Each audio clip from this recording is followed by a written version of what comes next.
All right, so this is a quick tutorial on one of the things I did for this Etch-a-Sketch Zen Garden project, the XY Zen Garden. Um, the it's a pretty basic model as far as just design is concerned, but the since this thing is actually moving in the real world, I needed to be able to test the motion of these gantries.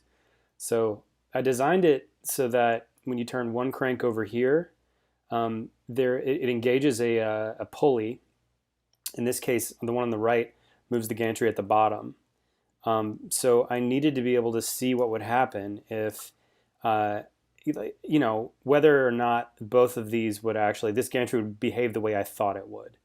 I'm kind of new to mechanical design, so I sort of didn't trust myself to just put all the time in to build this thing and see that it would actually work. So I tested it out in Fusion first.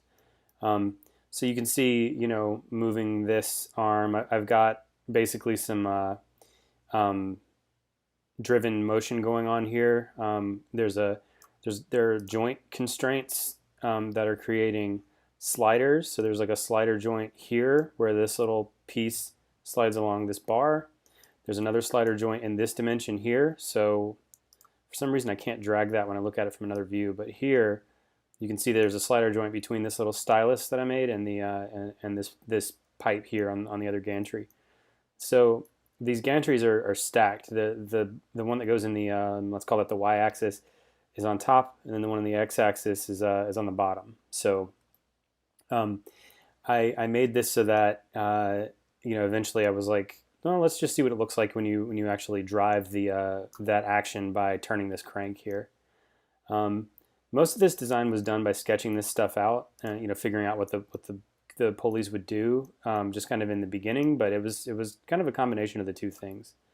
So for this tutorial, I'm just going to talk about how I did the constraint stuff over here, how I did the joints. So to demonstrate that, I'm going to do save as. I'm going to call this demo so I can distinguish them. And then in this demo version, I'm going to get rid of the, let's see, first I'm going to turn those joints on so I can see what I'm doing. So I want to get rid of, I'm just going to look for the sliders. That looks like that's a slider joint to this, so that's going to go. Then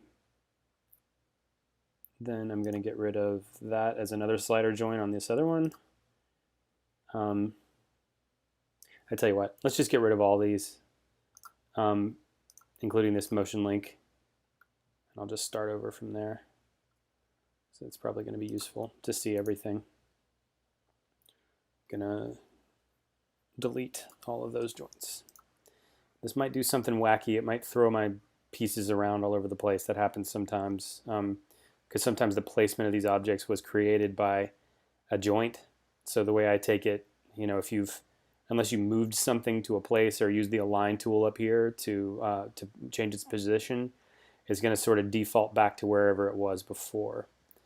And you can see there, it even messed up my geometry because it looks like I created geometry based on some constraints. So I'm just going to undo that. I'm going to assume for this tutorial in this case that that you guys know what a rigid joint is, because I think the only other joints that were there that relied on this other geometry were rigid joints. So these revolve joints have to do with this crank motion that's going on here. And then the slider joints are what I'm going to explain in a minute. So you can see here, now that all my joints are turned on, that this has a bunch of rigid joints on it. So what I've done is create this little gantry here has a wooden block that has a hole that is slightly larger than the diameter of the of this shaft. I tend to work with pieces from McMaster Carr because when you go to their website, you can see in the Instructable, but when you go to their website, they have 3D models of lots of stuff and very detailed information. So these little thumb screws here that are used to clamp down the cable that's going to do all this driving action. This is a seriously highly detailed 3D model, as well as the insert on the inside here. I'm going to turn this off so you can see these things. This is a threaded insert. This is a thumb screw. All these things are really highly detailed. It makes it very easy to model something before you build it in real life, which is really cool. So what I've done here is create a rigid group that has all these parts together. So when you move something at all, everything goes along for the ride. That's the important thing to know about that.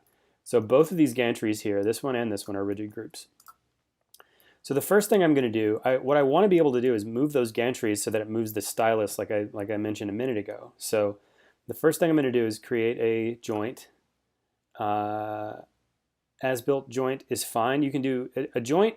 If you just do a joint, it's going to move the thing to where it was. So for example, if I were to take this and put it over here and do a joint, continue, I'm going to pick slider over here, put it on that, and then I'm going to choose, like, say, the center of this one. It's going to move that piece over and create a slider joint. So now that whole part has moved to where it's supposed to be. On the other hand, if I were to do an as-built joint, I could select that tube and this one, call it and position, I guess needs to be over that way. Slider there, position. I have to choose a vector for that sliding motion. And then I click OK. Oh yeah, I'm sorry, I have to give it a direction too. So you have to click 2 points. And it's going to see, okay, now it's got a slider joint there. And you'll see that it's constrained, the motion's constrained to that vector, but it doesn't mean anything. It doesn't move that piece over. So since this is already in place, it was modeled in place, it doesn't really matter. I could do either one. So I'm just going to do joint, continue, and I'm going to choose this. I think you hold the command key, and it lets you, when I wave the mouse around it, it lets me select parts of geometry to constrain. Since this is a part of the geometry that I can see on this tube that I want to constrain, I hold the command key, and then I can constrain it to the 3 parts that are going to let me that the program will let me use. So I'm going to do the center one. It doesn't necessarily matter in this case. I just think it's more tidy to do it this way for me. So I've selected the center of that tube. I'm going to select the center of the tube that it slides along. Now it's telling me, okay, that's the vector. That arrow tells me which direction is going to be positive. Click OK, and now I'm there in the center. I'm going to do the same thing to this gantry here. So I will go to joint, and I'm going to hold command to get to the center of that one. And then I'm going to select my other, something weird happened there, joint, command, center, and then I'm going to select the center of this, telling me the vector is going to be positive that direction. So now these both should slide along that rail, and so does this one. Now you'll see that it'll just pass through all the other stuff as though it wasn't there. And there are 2 ways to keep that from happening. One is to go to modify, I think. What is it called? Physical appearance, material, compute. There's a setting here that lets you turn on like collisions. I'm going to pause this and find that so I'm not wasting your time.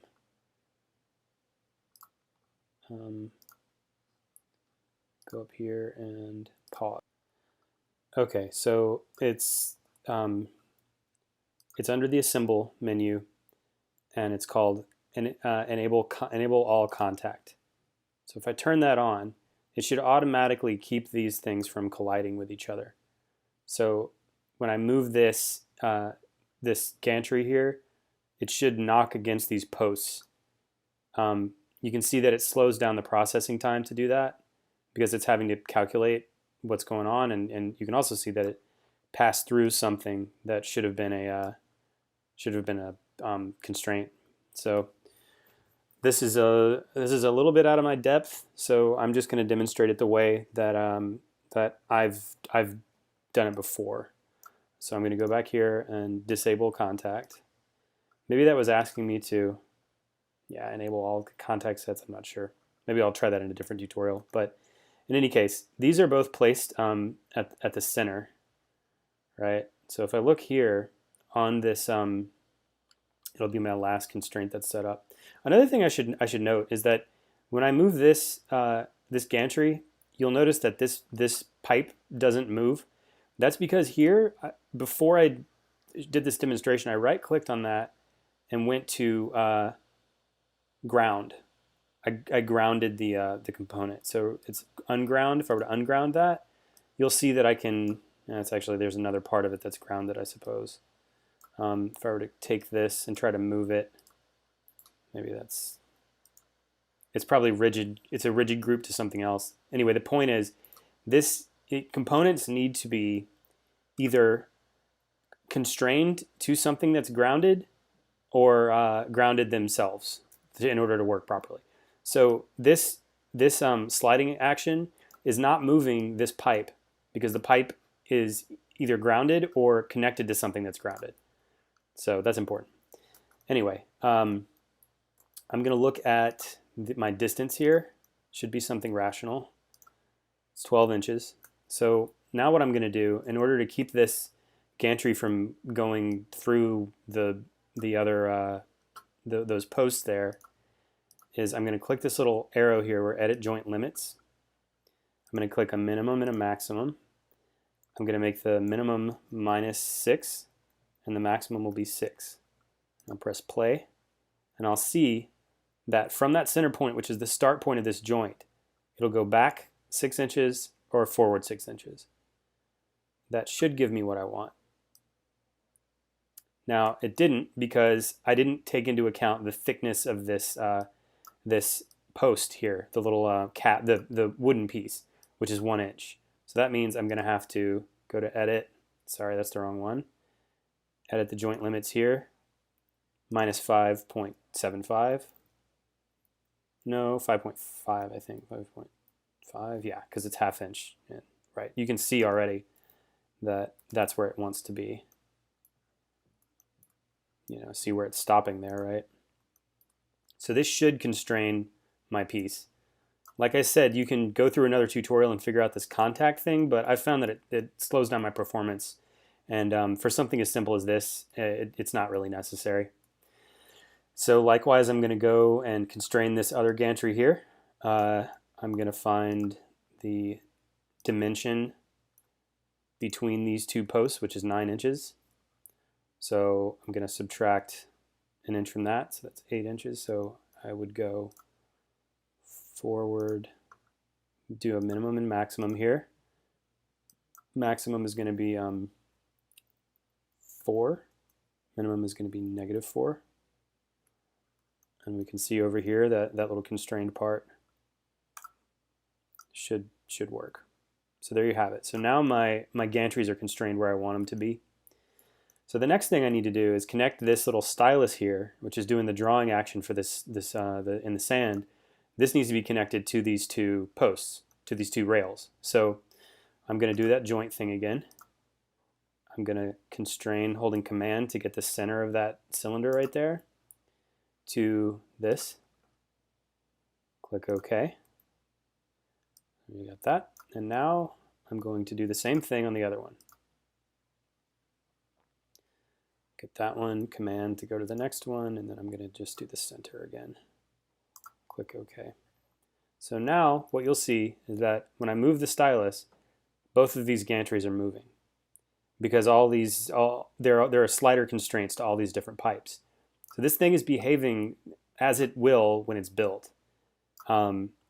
This is a really powerful tool for me to be able to figure out how this thing's going to work.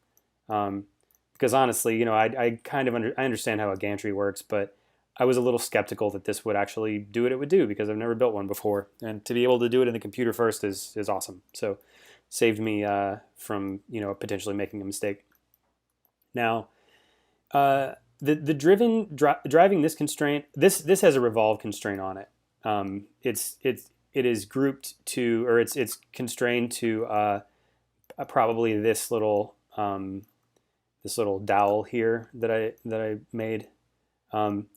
So that dowel is grounded, or it's constrained to something that's grounded. So you can turn this and make that happen. So in order to make this crank turning, make this move, the command for that is motion link. So I'm going to click yes. And then my joints, I got to turn those on. I'm going to select this joint and my slider joint, which is here. So it's telling me that the angle, so for every 360, for some reason this is the default. For every 360-degree rotation, this is going to move 25/64 of an inch. I'm not really sure how that math was done, but I just, in order to make this somewhat reasonable as far as number of rotations per movement, I'm just going to make this distance like, this is 12 inches, so maybe let's make it one full rotation is 6 inches, which is, you know, half of the movement there. I'll click OK. And then this should move within 2 rotations, we'll move it the whole way. So I'm going to do that same, right click and do repeat motion link, continue. I'm going to constrain this rotational joint to this slider over here. And for 360 degrees, I want to make it half of that 9-inch space, so that's going to be 4.5 inches. So now I should get a pretty reasonable, you know, now I can see this, like kind of what that experience would be like. This isn't particularly useful for, you know, figuring out the project necessarily. It just kind of gives me a feel for what this thing's going to be like when it's built. But I can imagine in the future when especially if I'm working with things that are going to be using gears and, you know, gear ratios and stuff like that. This could be very useful in actually figuring out the process of how this stuff works. As far as modeling this thing, I think this is all fairly straightforward. There are a few little tricks here that are, you know, maybe would require a little bit more attention to explain. But if you're, you know, if you have any questions, post them on the Instructable or YouTube or whatever. And yeah, good luck with your projects.